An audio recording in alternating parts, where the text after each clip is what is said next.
Zero tolerance for criminal aliens. Zero. Donald Trump fires new broadsides at undocumented immigrants.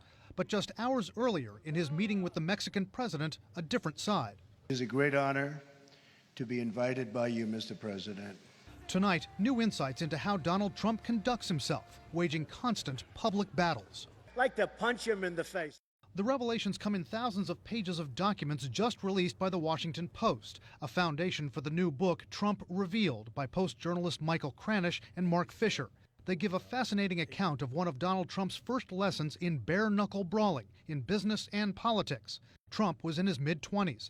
The U.S. government was suing Trump, his father Fred, and their company for allegedly discriminating against minorities who wanted to rent apartments from them.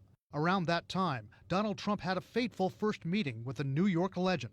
In a very down moment, Donald Trump went to a nightclub in Manhattan called Le Club, where he happened to meet Roy Cohn, who was famous for having defended Senator Joseph McCarthy back in the 1950s in the communist hunting days. From McCarthy to the mobsters he represented, Roy Cohn was a battler. He was tough, often downright nasty, in court or on CNN's Crossfire. I said that. According to a book I've read. Well, read another book. Cohn's message to Trump in that nightclub conversation? Tell the government to, quote, go to hell.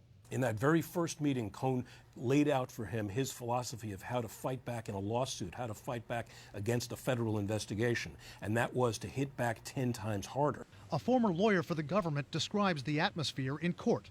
We go to court, it's the first day, and it's very, very tense. We have the Trumps, both the father and the son, Roy Cohn, us, the Justice Department, my boss. Cohn and the Trumps fought that lawsuit for 2 years. They settled, but it was bruising.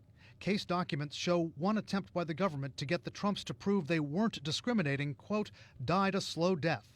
Very much meshed with his idea of how he was going to differentiate himself from his father.